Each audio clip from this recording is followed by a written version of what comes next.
Good morning.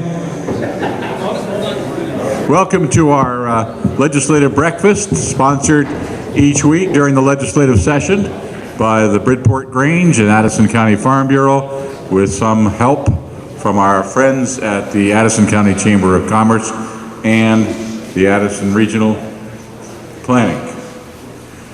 Thank you all for coming. The ground rules are the same as they ever are. We are on television, so you'll have to move to a microphone anytime you want to ask a question. That's the first ground rule, because television doesn't work well if we can't hear what you're saying. Secondly, you have 2 minutes to ask your question or to make your comment, and the legislators have up to 3 minutes to answer those. And we'll move on if the topic gets stuck. We'll move on and voluntarily move to the next topic in the conversation. We have legislators with us, and we'll let them say hello first. We'll let them come to the microphone one by one, introduce themselves, and let us know what's going on.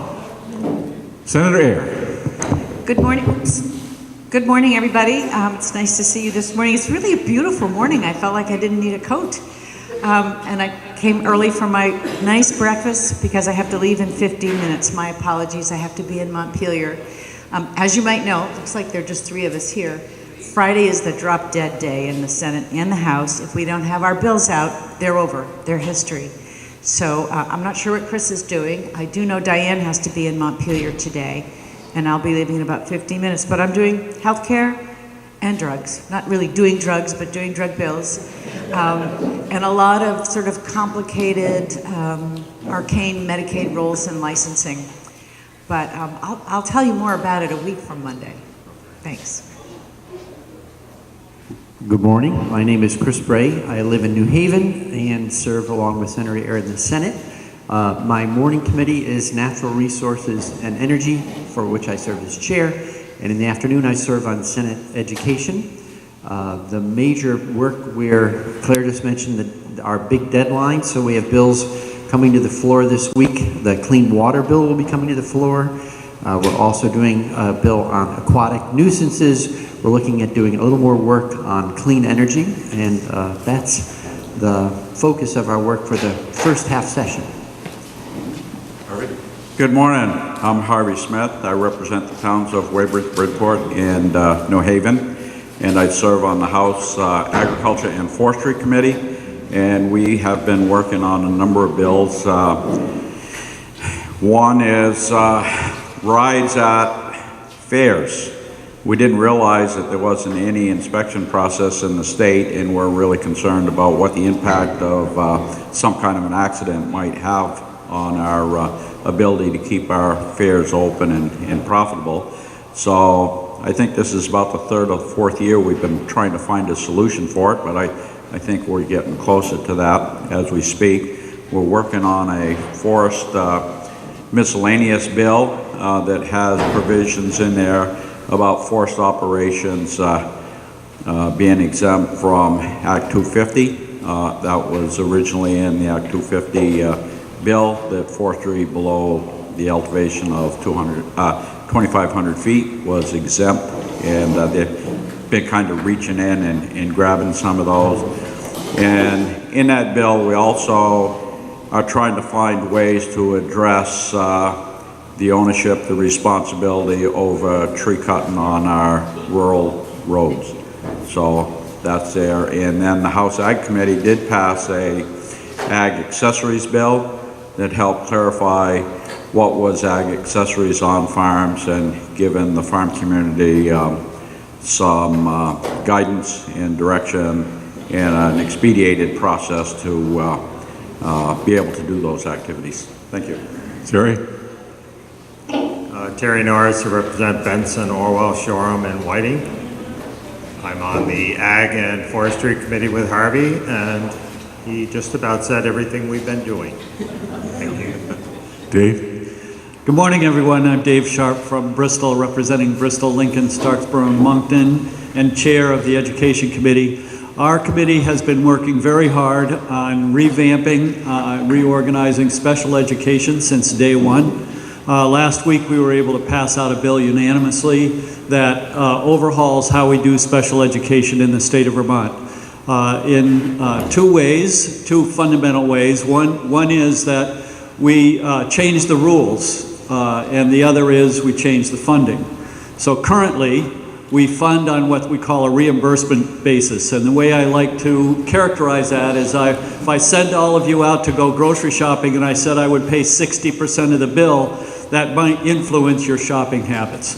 And because we're so worried that school districts will spend willy-nilly under this reimbursement process, we put many onerous rules, paperwork, and qualifications on what it means to actually get reimbursed, including time studies and documentation of virtually every minute of every special educator's day. And that impedes doing best practices.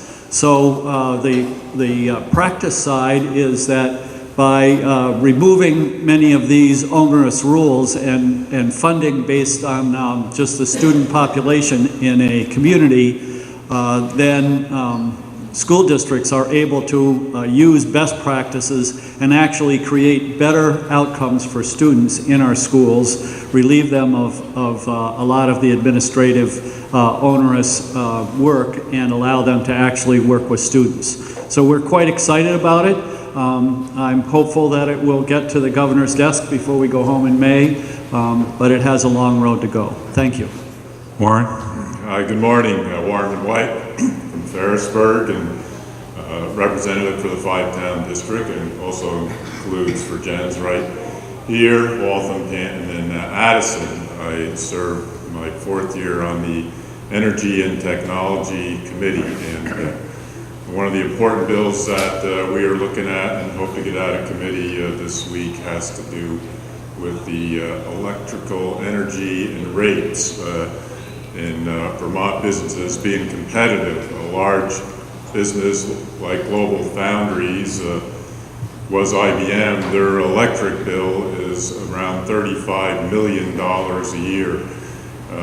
And there's other businesses with large electric bills, and also part of that is the electrical efficiency charge, and larger businesses are looking at other ways to utilize that so that they can become more efficient and productive and make sure what they get charged gets used in their business. So we've heard from AMIA and other businesses that want to be able to use that more fully to their advantage, like Global Foundry does. So that's being discussed, and hopefully the administration wants to see that move forward too. Thank you. Diane? Good morning. Sorry I'm a little bit late. I did try to take care of a few emails before I got here, and I'm coming in last. So I'm Representative Diane Lantfer, and like Warren, I serve in this two-seat district of Ferrisburg, Vergennes, Panton, Waltham, and Addison. I have been in the legislature for 10 years now, which is incredibly hard to believe at times, and I serve on the House Appropriations Committee. So right now, our absolute 100% focus is on the budget and all of its moving parts and all of the things that integrate with it at the same time. And so that is something that we need to get out in the next couple of weeks. We have this week coming up, and then we're home for a week on town meeting week. And then the week that we're back, we have to complete our business and finish the budget and get it to the floor. So we are rapidly approaching the finals on that. So part of what I do is meet with commissioners and advocates and people who have hopes and dreams and desires of possibly getting woven into an investment within our budget, and we have to weigh that out on the big picture, and I'm honored to do that, but it's never an easy thing, and the choices we have to make are always difficult in comparison. However, this year, for the first time that I've been there, you know, we've sat in that room where we've had to find $113 million in reductions just to get to zero, or $50 million just to get to zero. This is the first year that we're starting off with a little bit of room to breathe, and I mean a little bit of room to breathe. As you probably are well aware, and I'm not sure if somebody else has already spoke about this morning, that the federal tax breaks that were put into law here at the end of December actually was a huge benefit to Vermont state, not to Vermont taxpayers. It actually would reach in the taxpayers' pockets of Vermont and pull out about $40 million in additional revenue to the state, with about $12 million of benefits. So we're looking at the delta of $30 million and not spending that. That is not on either the governor's spend or ours. Ways and Means is working to figure out how do we give that back to Vermonters? What is the mechanism to give that back to Vermonters, and how would that look? So that is, so where they're doing their work and it intersects with ours is within that zone. The other thing that I'll just mention that I'm working on a legislative personal level is that I also chair the Vermont Child Poverty Council. And we have a couple of bills that our council has put our support behind, and I'm trying to make sure that those shepherd through the process as well. So thank you. Just a reminder that Jim the traffic cop is up here, and he's got a green, yellow, and red light to give you a signal as to when you're done, and would love to keep you within that 2-minute time period when you ask a question or make a comment. So it looks like we're open for any questions. Please move to the microphone if you have a question or a comment or would like to direct the issues at this point. If you don't, I will. Okay, we got one in the back. Good morning. I have a question for all our representatives or whoever would like to address it. But one of the things I wonder about, I'm a fairly new resident, only been here about 3.5 years, but what I'd like to see is some sort of vision for Vermont. The population has been flat to down for the past 20 years, while the United States population has grown almost 20%. And of course, as evidenced by all the gray hair in this room, we're getting older as a state as well. So I'm wondering, is there a vision? Do we want the population to grow, to shrink, to stay the same? Is that a consideration in any of the policies that the legislature addresses? Thank you. Is there a legislator that would like to step up to that question? Dave. So the key to the economy in some ways is education. And so we have an excellent K through 12 education. It needs work. It needs work particularly with low-income students and inspiring students to get education beyond high school. These are two areas we're focused on. We know the way out of poverty is education, and we also know that at least 2/3 of the jobs in the next decade are going to require some sort of education beyond high school. So we are working on ways to bring adults that don't have diplomas or don't have education beyond high school into the process, perhaps to get a trade certification or some value that they can use in the marketplace and improve our economy. We're also looking to do a better job with low-income students, one of the driving forces behind what we're doing with special education. Thank you. Warren? Yes, Governor Scott, one of the themes that he has presented is 631, and it's been disputed, and there may have been some variations in the past year or so, but Vermont's been losing 6 jobs a day over the past few years. So not only is it education, but it's important is jobs here. So again, the Vermonters, a lot of them, they get a good education here, they'll go to college, but how many of them are leaving the state? So we have to have the jobs here. Also, we have to have a place where the cost of living isn't so high.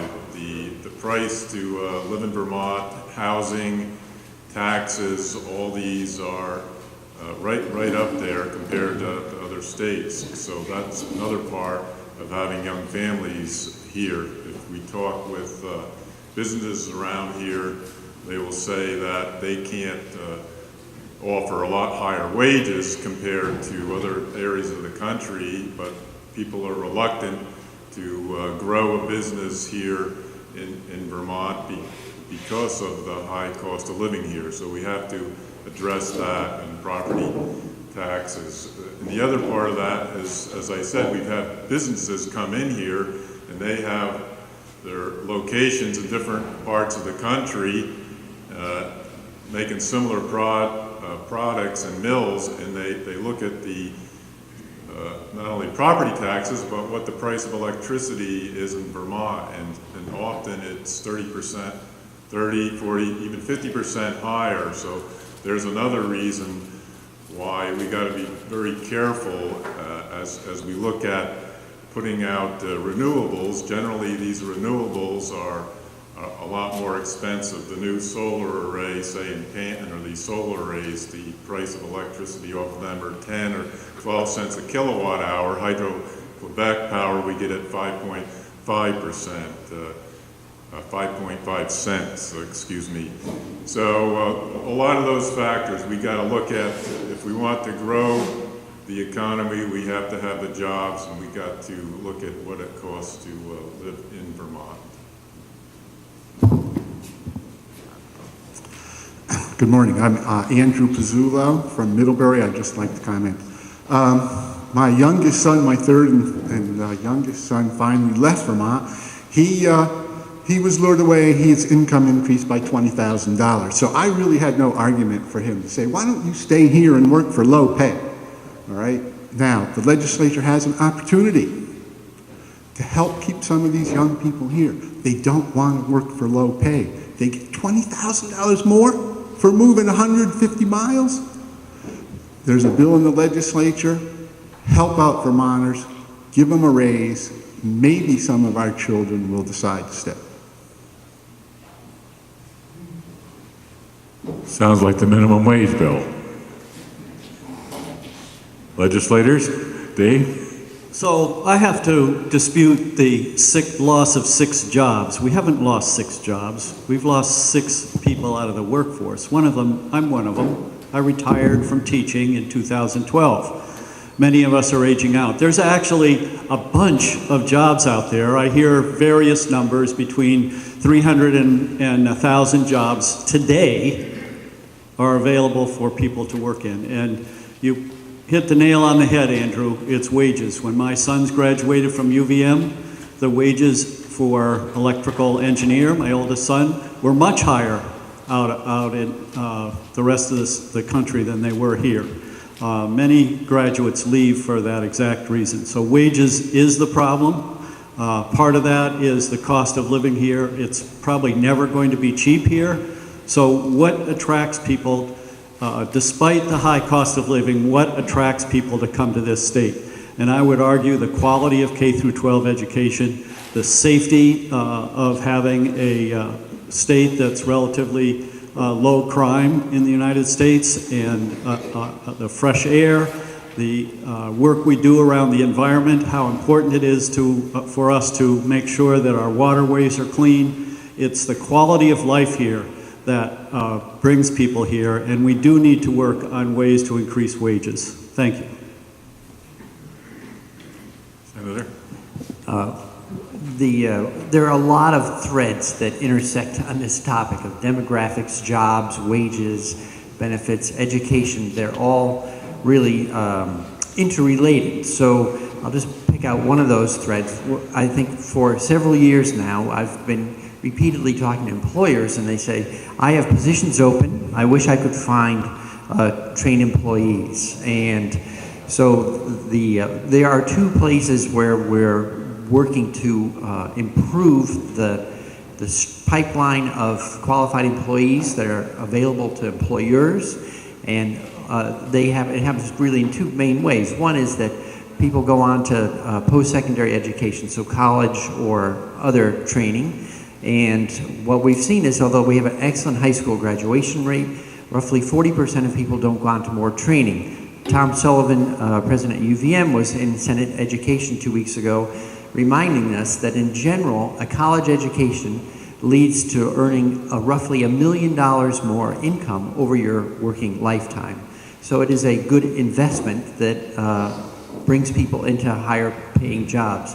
But college is certainly not for everyone, and there are a lot of training programs that the state has, and what we're working to do is to improve the connection of employers to training programs so that those who do graduate are more apt to find employment sooner rather than later. And then the other piece is there are people who are already employed who would like to qualify for a higher skills level job and then a higher wage that goes with it. And we have training programs that come into the place of employment and help people acquire more skills so that they can advance in their careers in that same business. Thank you, Senator. I agree a great deal with what everybody has actually just said, and that it is a concern. You know, what is the role of government in shoring up that fabric of community? And like many of the people here, we've all heard from constituents and businesses. There isn't a business that I don't speak to that isn't looking for somebody to hire, and it makes them very nervous that they're not able to find that workforce. The other reason for that, or part of it, is that for the first time in this last year, and you've heard me speak of this before, childcare. Childcare is evaporating, and employees cannot do a great job if their children are not well cared for. So taking a look at the childcare issue, and then affordable housing, where can they live? So if we can help to shore up those things within the community, there'll be a lot of opportunity. Some of the data, getting way down in the weeds, is that Massachusetts housing stock now is actually at a higher rate than Vermont's. They're making Vermont look affordable at the moment, and during the Great Recession, it was not so. And the number one place for migration into Vermont is from Massachusetts, so they tell me. And with that housing market now at a higher cost than Vermont's, we're looking a little more attractive. So I'm going to take that one thing as a positive. And I also just wanted to state that we're meeting this morning, but because this was Vergennes, I wanted to stop in at my own, I was going to say town hall. But, so I'll have to leave at 8:30, so throw me out at that time, Tim, okay? Heidi. I'm Heidi Willis. I live in Salisbury. And I think the original question was an interesting question, and I don't think we as a state have any common vision about whether we want to have a stable population, a shrinking population, a growing population. But it would be a very interesting conversation to have. We have had a shrinking educational population. We employ an economy that demands constant growth, but we also live on a landscape that cannot tolerate endless growth. So somewhere we need to find the balance in there. And I'm not sure how we do that, but it's a good place to start here. And I just would like to piggyback on Diane's comment. Somewhere I heard floated this winter, the idea that if the state provided some substantial subsidies to child care workers and ensured that there was reasonable and affordable and locatable childcare that and some stipends or some subsidies for housing, that there would be quite a few younger families and people that would be moving back here. So, you know, when we think of all the little band-aids that we try to provide to make things work, this seemed like a reasonable idea to me. Not only good for kids, but then a benefit to the economy, where young people would be saying, where do we want to relocate? It's time for us to have a family. Here's a place that values kids and education and will support me in my effort to find a job and raise a family here. So. Harvey. Yes, wow, this has turned out to be a well-rounded discussion. And there's no easy answer in what we're doing. I agree with parts of both sides of the issue that have just been expressed. On the other hand, I'm really concerned about the cost of doing business in Vermont and the rules and regulations and red tape that it takes to start or expand a business. And you know, the early child care providers that were out there, we've seen a substantial decrease in the last few years. Well, that coincides with a large increase in the regulatory process and the cost of running that child care and the accessibility to some of the reimbursements that we just heard about. So it's a combination of all of those kind of things. And I mean, I know so many childcare providers that have exited the business just because of the additional burden of time and dollars on their behalf, and so they just can't afford to do it anymore. So I don't know what the answer is, but I know that we need to look at everything that we have currently done and are doing, and finding ways to make it more efficient as we move forward in the future. Senator.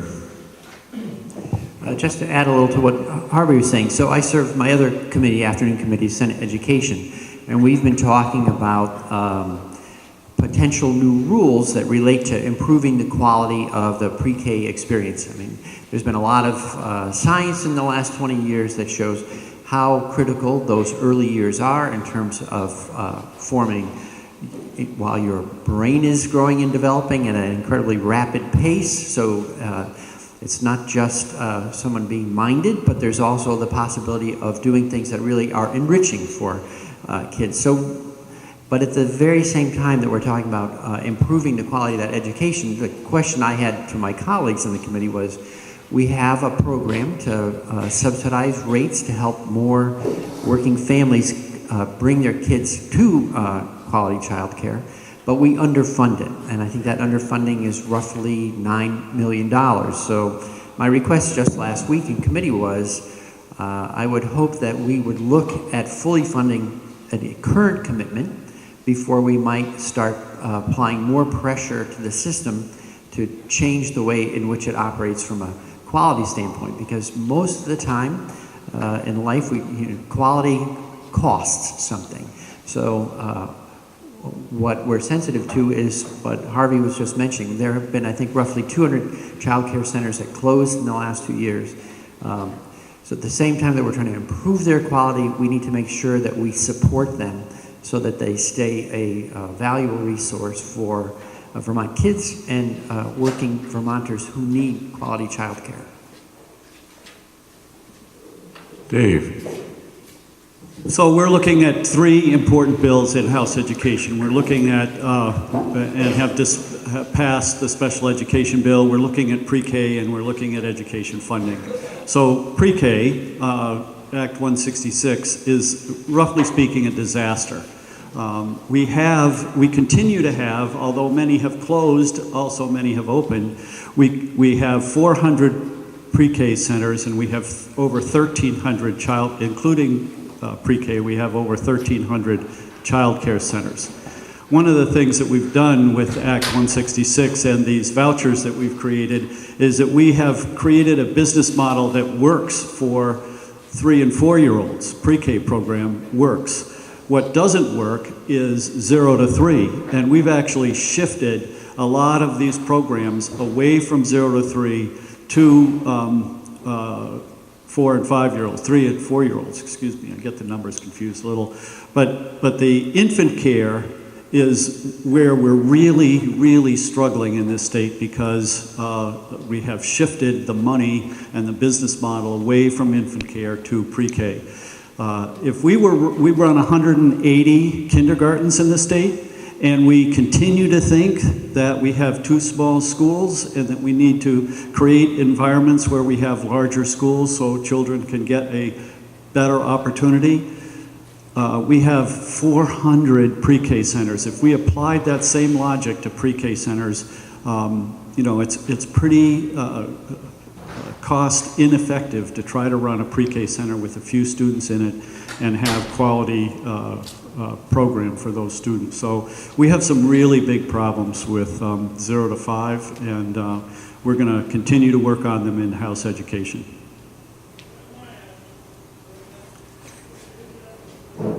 Are we out of questions? Oh, go ahead. Good morning. I'm Rick Ebel, resident of Ferrisburg, and just completing my first year on the Ferrisburg Select Board. I've lived in Vermont for about 42 years. My career was in education. I was a classroom teacher, school principal, I was an assistant principal. I wrapped that up, and I took 34 years worth of time in schools. It was great experience, really rewarding.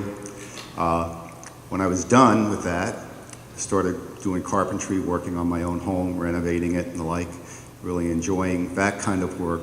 But there was still something in me that said, I need to do a little bit more, and that included my decision to run for and get elected to the Select Board. I also volunteer as a tutor for the Vermont Adult Learning, so I really kind of kept myself in the education piece as well, on a much smaller basis.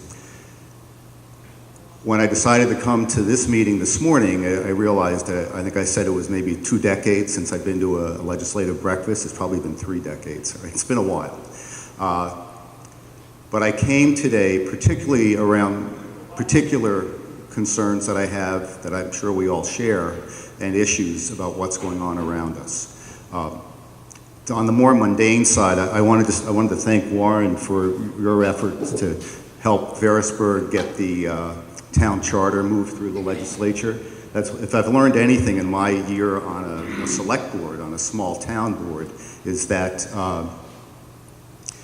things take time. They take an awful lot of time, and I'm looking at the yellow light now, so I'm running out, okay? But I do want to present to our representatives a couple of thoughts here, and I took a clue from the president. I gave myself some talking points, right?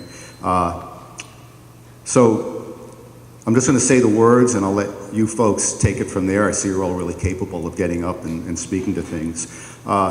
Guns, schools, farms, community, safety, respect, productivity. Those are the talking points. Thank you. Okay, Mark. Mark Bovin, Addison, Vermont. I've been here before a number of times. Right now, there's a big push for gun control after what happened in Florida. And I can understand that. The first time you get shot at, it is quite a traumatic experience. But it's not a time to let your emotions run. Look at what happened down there. The guy, the shooter, went into school, killed 17 people, wounded a number, and he left the school. And he went to get something to eat. The reason he went there, and he didn't go to a police station, was because it was a gun-free zone. That meant it was easy targets. The reason he was able to do that was because there was no enforcement of the laws we already had on the books. The police and the FBI had ample warning. The guy at Sandy Hook, his mother bought him the gun.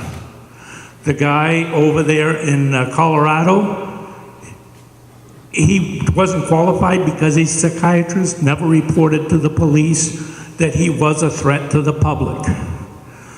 More laws restricting the Second Amendment is not going to get us where we want to go. We have a culture of gun violence, and you have George Clooney, he's given $500,000 for these people to go, the students to go to Washington and lobby. The culture comes from the First Amendment people that do all these movies, these videos, and everything else. If we're going to limit the Second Amendment, we should be looking at limiting the violence that is in the movies and all the video games also. Thank you.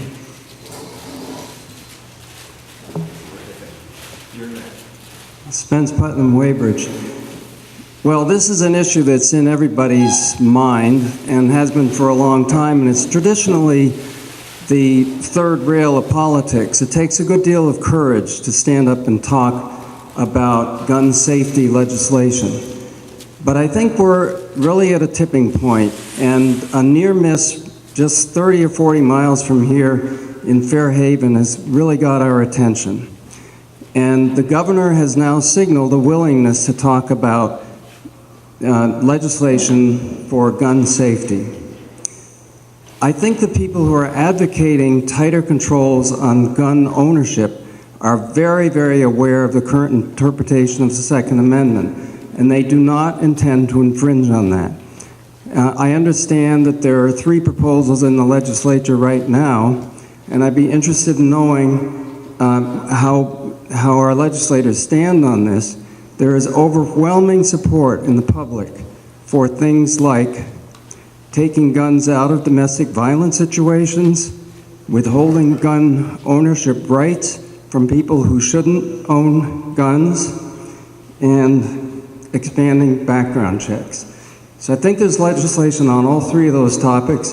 I'd like to hear it, see that we can make some progress. Well, Okay, indeed, this is the third rail of Vermont politics for many years, and let me remind you, before these 2 years, it was 6 years of democratically controlled legislature and a Democratic governor, and nothing happened, so that demonstrates it. As far as recently, we have seen that Governor Scott did a 180 on this. The day after the shooting in Parkland, he said no new gun laws in Vermont, and a week and a day later, he had a large press conference saying it's open for discussion. He wants to hear. And this morning I heard on the news he really wants to have on his desk the bill that passed out of the Senate this week, and he wants to sign it before town meeting. And essentially it says if the police and judge deem that a person should not have a gun, like the red flags for this shooter in Parkland and a lot of these other places, it should have been easily determined that these people should not have a gun, that the police can go in and take guns from that person. So something is being done in that legislation, that under these conditions, probable cause, due process, I would support that, and the governor would want to sign that bill. It's come out of the Senate, it's in the House, and I think the House, even though, as Rick knows, things can go very slow getting a bill through, there's also ways, if there's political will, that things can go a lot faster. So it's conceivable that the House could get something out and get it on the governor's desk by the end of this week, but that would really be required a lot of speed up from what's normally done in the legislature, because of the rules and processes that we typically go through as a deliberative body. Go ahead. Hi, Margaret Cloak, Middlebury. I think what happened in Florida was absolutely horrendous, and I really congratulate the governor here for addressing the issue. I think there's an elephant in the room, though. The gun owners that I'm aware of in Vermont and any other state in the Union who are hunters or whatever have an absolute right to have their guns and are usually very safe with the use of them and keep them locked up in a cabinet in their house, the whole 9 yards. I have no problem with that. I have great respect for people that hunt. It's not an issue. The issue and the elephant in the room is AK-15s. I suspect, I don't know, but I suspect there are none in Vermont, or if there are, they're well put away somewhere. The fact that all the legislature seems to be, in the country at least, is going around in circles around the AK-57 and banning this horrendous military weapon. It is not meant for hunting. It is not to anybody's benefit to have one unless they want to kill people. The president has said that he thinks that teachers should be armed in school, which I think is the most ridiculous thing I ever heard. If teachers were armed with weapons, which I don't think is their job at all. I think doesn't work. What is one teacher with a hidden gun in their pocket going to do against somebody that comes in the room with an AK-15? It's like a pea shooter. I mean, they're not even going to get a chance to get it out of their pocket. So that idea is ludicrous. But I think we should be proud of Vermont, and I don't think we need to penalize the people in Vermont. And I'm really, really glad that Governor is doing something about it. I really appreciate his attentiveness to it. So I hope we can support that and protect respect the rights of our hunters and people in Vermont without ever thinking that we're trying to take away their Second Amendment rights. That has really nothing to do with this kind of issue. Senator. So just by way of clarification, where things stand currently, there are 3 bills in the Senate that relate to gun law, and none of them have come to the floor yet, although S6 just got reviewed and voted out of committee on Friday in an extra session. So it will be coming to the floor. I believe it will be up on Wednesday, be noticed tomorrow. There are 2 other bills. So sorry, I misspoke. S221, which relates to removing guns from situations of where there's extreme risk. So someone could be aggressive, someone could be having some sort of mental disturbance, and they're also armed. So these are situations where people want to be able to intervene in a very timely way to take guns out of the equation so that whatever is going to unfold doesn't involve gun violence. So that's S221. That is coming to the floor. Other bills, though, in discussion there's S6, which is universal background checks. I believe that will be offered, but it will be offered on the floor. It won't be coming out of a regular committee.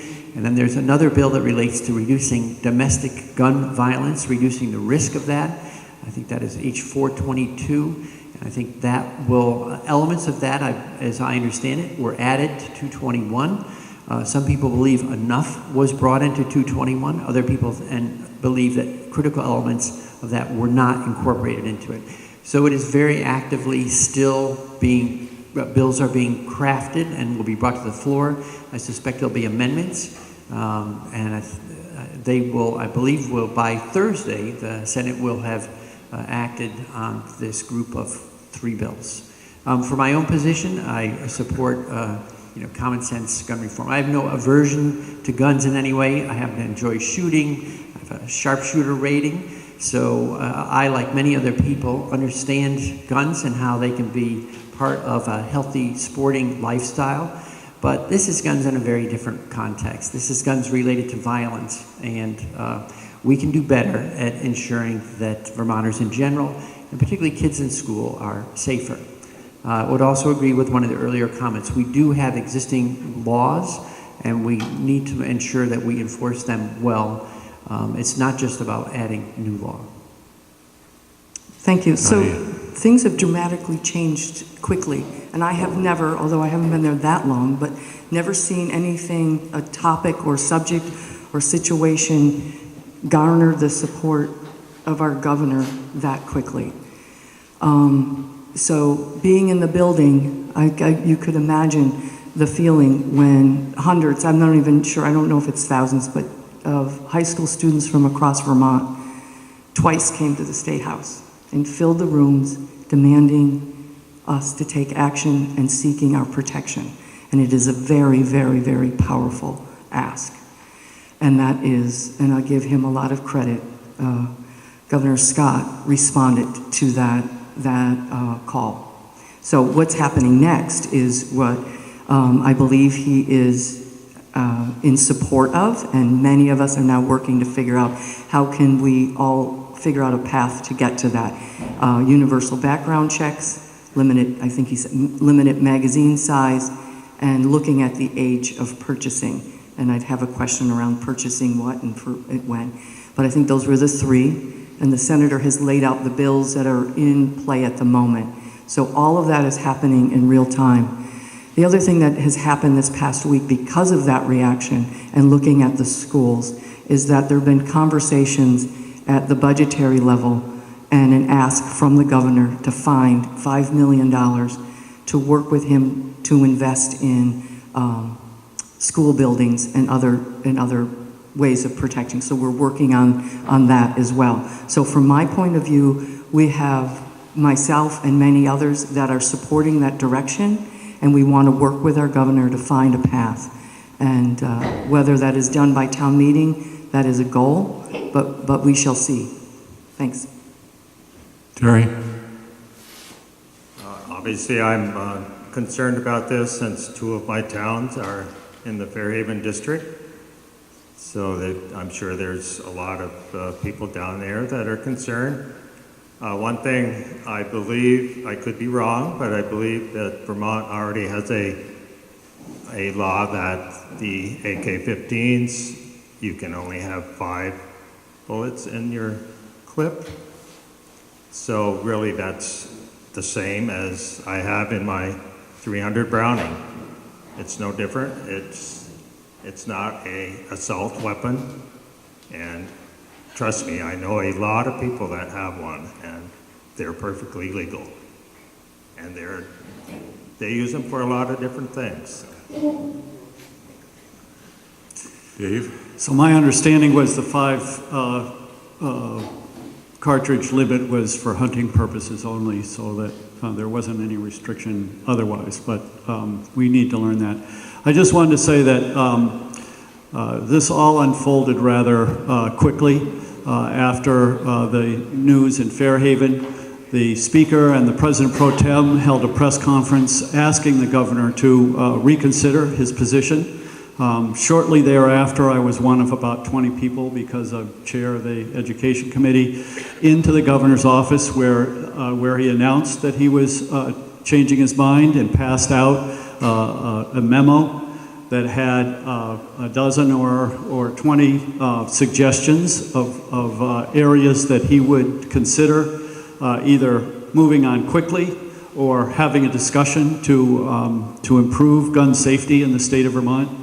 Others have spoken about the process a little bit. In the House, it depends, any effort to do this before town meeting day depends on suspending rules.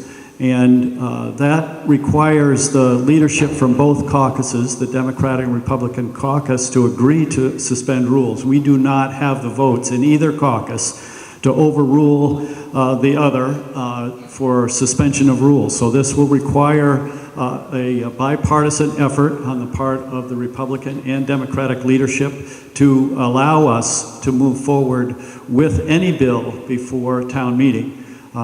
Personally, I was polled. One of the things we do before we bring a vote to the floor is we count how many votes we have, and I got a call over the weekend asking about 4 or 5 different bills, would I vote for them? And I expressed my concern has been for 15 years since I've been in the legislature, is that what we need to do is keep guns out of the hands of people who are likely to commit violence on other people. And that's a challenge. It involves improving our current rules around universal gun checks. We do have them in place, but they're not reported fully, the people into that, and then they're not utilized fully in terms of selling guns. So, and I agree with the comments earlier that you made about having a violent culture. We do have a violent warrior culture. We celebrate all kinds of war and guns and violence. I'm a basketball fan, many of you know that. So I was watching the game yesterday on TV, prime time, afternoon, not even evening prime time, afternoon basketball game, and the ads in between the breaks were all about these guns, and actually one that really struck me was a character, in a movie that's coming out saying, "I'm going to kill you," right on television, 3 o'clock Sunday afternoon. Now you tell me that culture isn't a problem in our country. It very much concerns me. Thank you. Yes, I think Dave just summed up basically what I was going to say, but the governor's message when he said we'll put these things on the table and we'll have a discussion, it wasn't just about guns. It was about our culture. It was about our safety in our society. It was safety in our schools. And, you know, it was about mental health issues and how to keep not just guns, but other violent activities at bay. So it's a much broader discussion that the governor laid out than just guns alone. So guns are a means for the violence that we've seen, but I'm not sure if they're the cause of the violence that we've seen. The young people that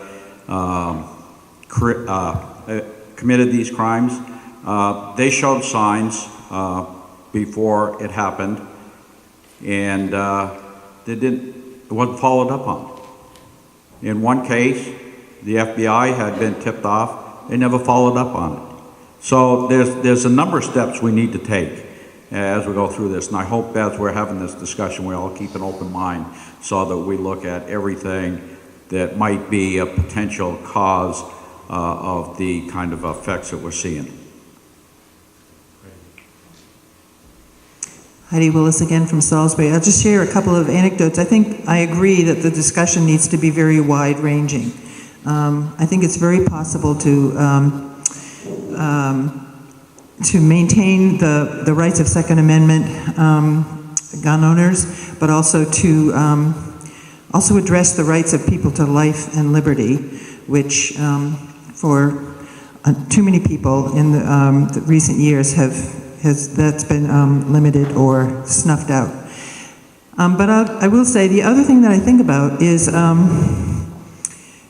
fear.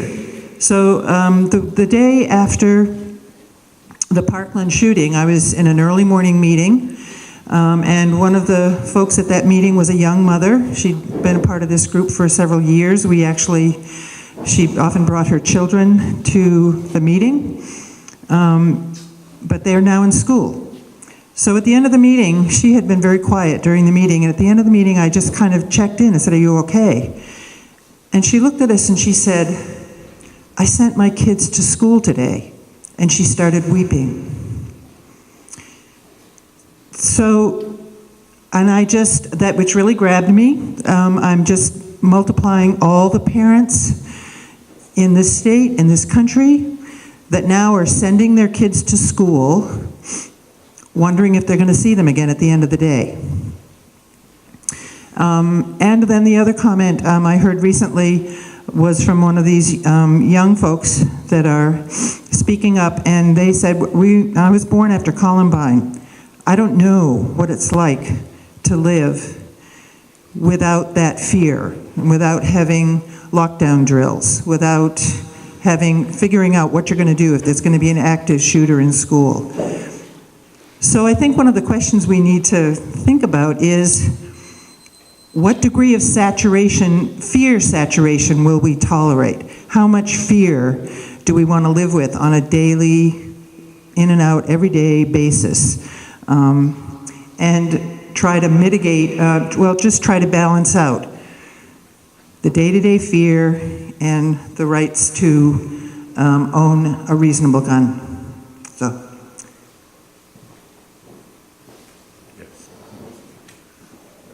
Good morning.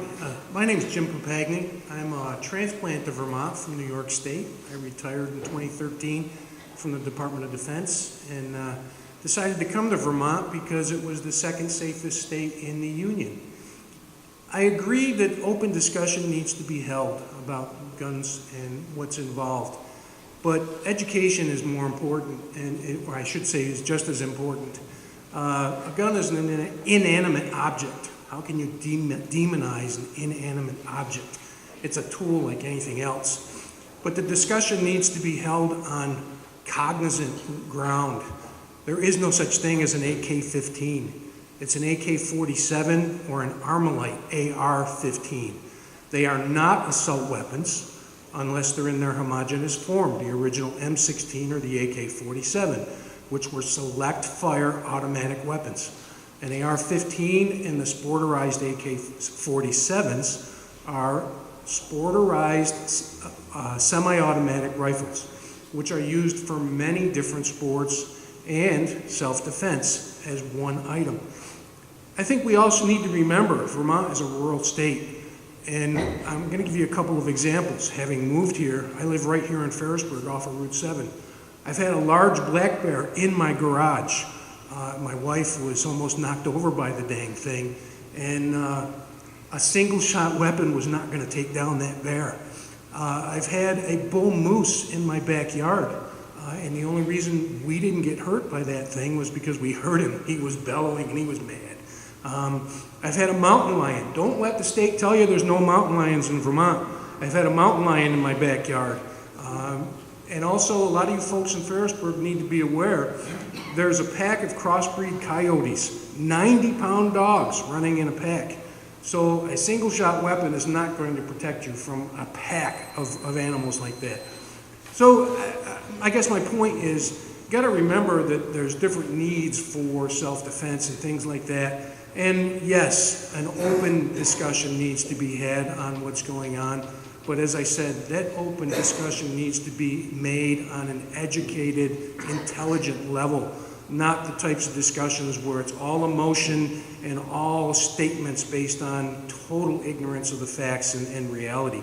And that is really important. And thank you very much for letting me speak today. Peter?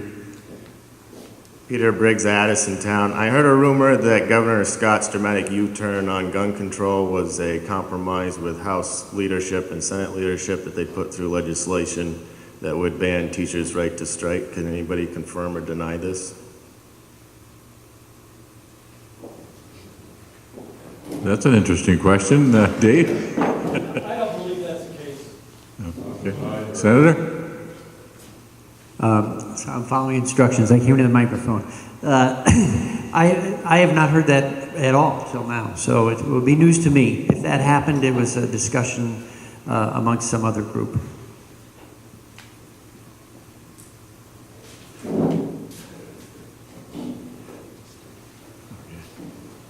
like to change the discussion a little bit. Ray Brands, resident of Ferrisburg, dairy farmer. I'd like to say thank you to our legislative delegation that's here today and the work that you do.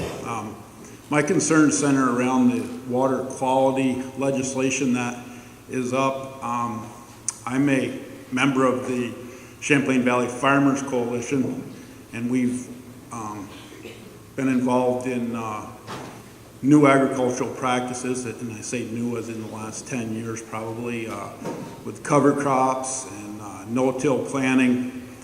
But to get back to my concern, I'd really like to see some of the science and data established before we create legislation, especially regarding tile drainage. I'm involved in the study with the Champlain Valley Farmers Coalition and UVM Extension to monitor this and have some results to present to the legislature, but I just think it's, we're getting ahead of ourselves with legislation if we don't have science and facts to back that up. Thank you. Senator. Thanks for that question. So on the tile, just narrowly first on, excuse me, on tile drains.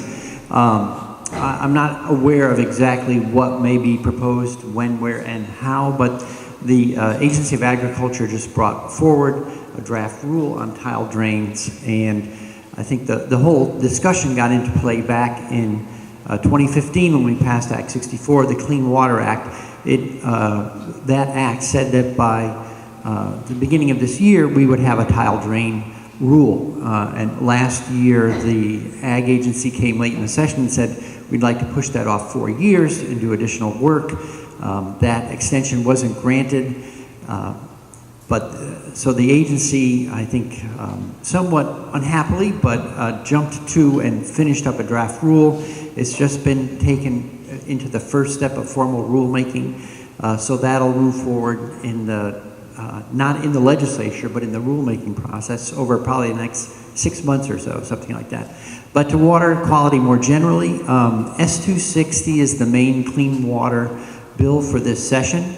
It was developed in the committee I'm on, Natural Resources and Energy, and it does a couple things. So the main thing is that I want to start with the good news, that the fiscal year 19 budget that the legislature is building right now has the strongest, broadest, best funded clean water program in the state's history.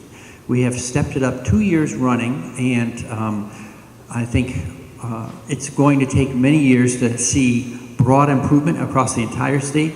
We're seeing some bright spots here and there, but the sober reality that we're facing, that was confirmed by Secretary Moore, Secretary of Agency of Natural Resources, is that overall water quality continues to decline year after year in the state of Vermont.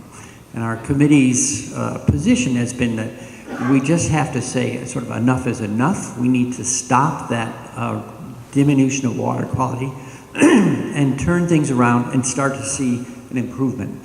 When the elevator, so-called elevator, stops sinking and starts going the other way, it's going to be hard for us to know exactly when that happens, but the programs we're putting into place now, I think, do say they're our best effort at really making meaningful differences in how we do water quality work. And although the question came up over agriculture, agriculture is just one part of Act 64. So Act 64 addresses water quality, whether we're talking farms, municipal roads, state roads, developed land, residential land, forest land. It's an all-in bill. The reason we often end up talking about agriculture, and I think, is that for Lake Champlain as a whole, the nutrient that's causing the main water quality problems is phosphorus, and 42% of that phosphorus for the broad lake is from agriculture. From one end to the other, it depends. The lake is actually divided into 14 segments. There are segments where the agricultural phosphorus contribution is as low as 0%, and other areas where it's as high as 90%. So anyway, S260 will be getting voted, it was voted out. I anticipate it will be on the Senate floor later this week, and it will go to the House. I see the red light is on, so I'm going to stop there. Gerard Forstfeld, I'm out in Manhattan, I got a dairy farm. So I heard you mention water quality. I've seen water quality be a lot better after we tiled. I've seen our fields like fill the lake full of brown water. Now that they're tiled, they don't do that. So we've had a bus tour in our place a couple times, and it would be great if the people from Montpelier that make rules would come out and see what actually happens and how it affects water quality and farmers and the economy. I think the best thing we could do for the lake is put more tile in the ground, because the water coming off the field is cleaner. Harvey, did you want to make a comment? Yes, water quality is a huge issue in the state, and some places are worse than others, but I want to caution everybody that it's taken us many, many years to get where we are, and it's going to take many, many years to visually see some results of the work that we're doing. And looking at, well, we were just talking about tile. Minor Institute is doing a tile study. They're into their second year, have had their second year results of that tile study, and they're actually monitoring the water coming off the surface from edge of field monitoring, as well as what comes out the tile drains. And they're finding that in storm events, there's a substantial increase in the amount of phosphorus coming up through runoff off the surface of the fields than there are through the tiles. And yet the tiles consistently, well, maybe not consistently, but the amount of phosphorus in the tile water is substantially less. And there are periods of the year when there's no movement of that water in the tile drains at all. So we need to have a better understanding, and I think the Farmers Coalition has just received a grant from the Agency of Agriculture to do some tile monitoring and tying that in with field practices that are going on the farm, because with our nutrient management plans, the agriculture community has to record all the activities that they do on the farm, what's put on for nutrients, what's harvested for crop, whether it's the on-farm manure has to go on at a prescribed rate. And so with this information, I think we'll be getting some really good data as time goes on to see how different farming practices work. But I will make we had the Agency of Agriculture come to the Ag Committee a couple of weeks ago and talk about water quality and where agriculture fit into it. About 40% of the phosphorus coming off from the farmland is phosphorus going into the lake.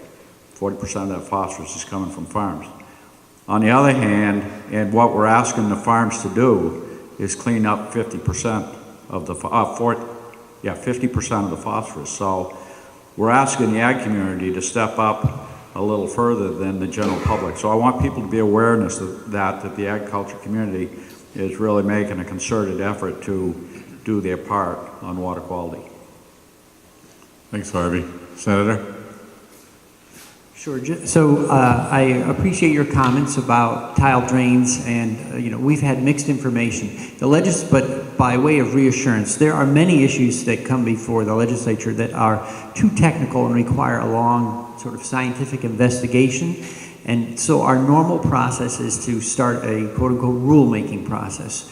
So the full-time agencies where there's deep expertise in farming, water quality, et cetera, we ask them to write a rule on something where we lack the time and knowledge usually to write such, so we don't put things in statute, we say write a rule. So the legislature won't be writing a rule, it will task the administration with writing a rule, and that's where that first tile drain rule that just came from. It came from the Agency of Agriculture working in concert with Agency of Natural Resources and others. So I would anticipate that's the same process going forward on any of these technical issues. And part of what's clouded this is one of the last reports that our current Secretary of A&R wrote as a private engineer before re-entering government back a little more than a year ago, expressed concerns about tile drain, phosphorus levels in tile drains. So it's just a mixed picture. We don't know, as Harvey mentioned, there's a large study going on now throughout, I think, Champlain Valley, monitoring tile drains in order to assess exactly what's coming out of them. We need better science, we need better data, and that's all going to flow back into this rulemaking process so that we do scientifically sound work. It won't be politics.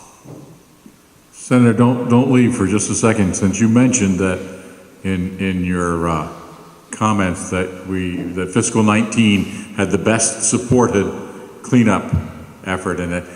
How much money is that in fiscal 19 and where's it coming from?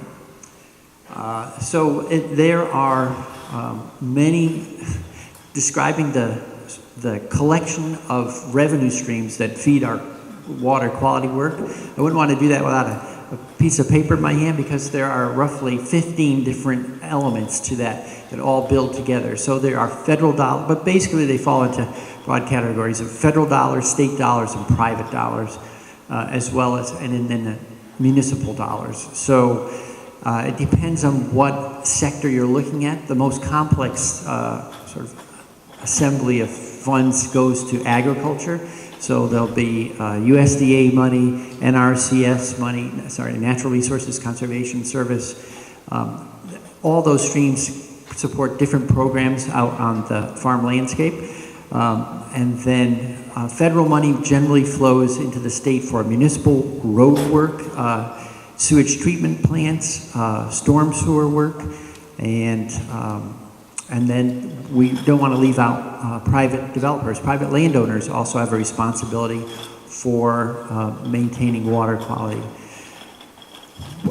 People may remember that there was a report that the treasurer issued just a little more than a year ago that said that in order for the state of Vermont to meet its water quality obligations for the Lake Champlain Basin, which is a very large basin. It's 136 towns in the state of Vermont. It's all but 3 counties are in that Lake Champlain Basin.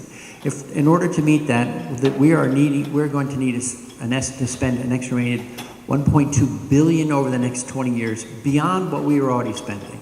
So it's a large uptick. It works out to roughly $60 million a year. The state's obligation is roughly half of that. And so what we've done is we've brought our spending up to a level of effort to help us make broad progress across agriculture, forestry, municipal land, private land, and now what we need to do is maintain a steady effort. S260 says we can look ahead and see a shortfall in revenues in FY20. We don't build budgets a year and a half in advance, but we don't want to get caught unready, unprepared for FY20. S260 says there will be a group that will put together a draft plan that can be introduced at the very beginning of next year that will fully fund FY20 and beyond. So just to go back to the rumor question, you know, modern communications are something else. So I asked the speaker, and she said, the governor's change of heart was completely about Jack Sawyer's affidavit. I spoke with him personally about it. The paper reported that Senator Sears told Senator Baruth he'd allow a vote on universal background checks if Baruth allowed a vote on teachers' strikes. So she went on to say that there's been no discussion about any kind of trades in House leadership where guns are concerned. And then she said, please stress that the governor's position about was about the very disturbing affidavit from Jack Sawyer. She says it shook me to my core as well. Yes.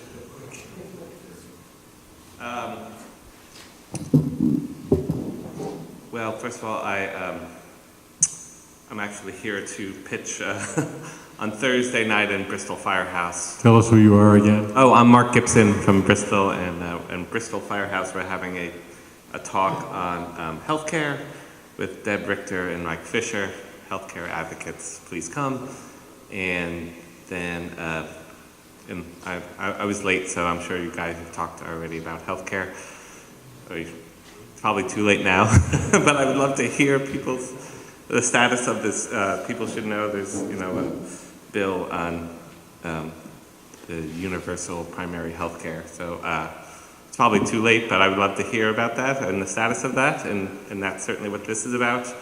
And then just one little quick comment. The most compelling thing I've heard about guns is Australia, which has a similar macho culture, for lack of a better word, and they had some shootings there, and they actually were able to pass legislation. I think they don't have as strong an NRA maybe, and the shootings did go down, so that seems pretty compelling to me. Anyways, please come.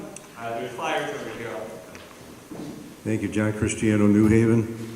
Dave, could you please tell us who this gentleman is that the speaker was referencing, Jack?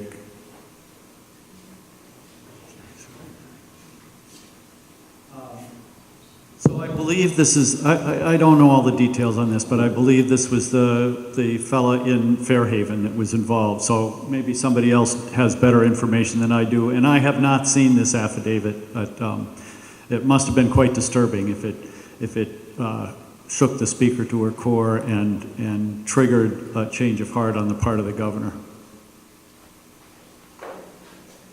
Okay, we have time for one more comment or question.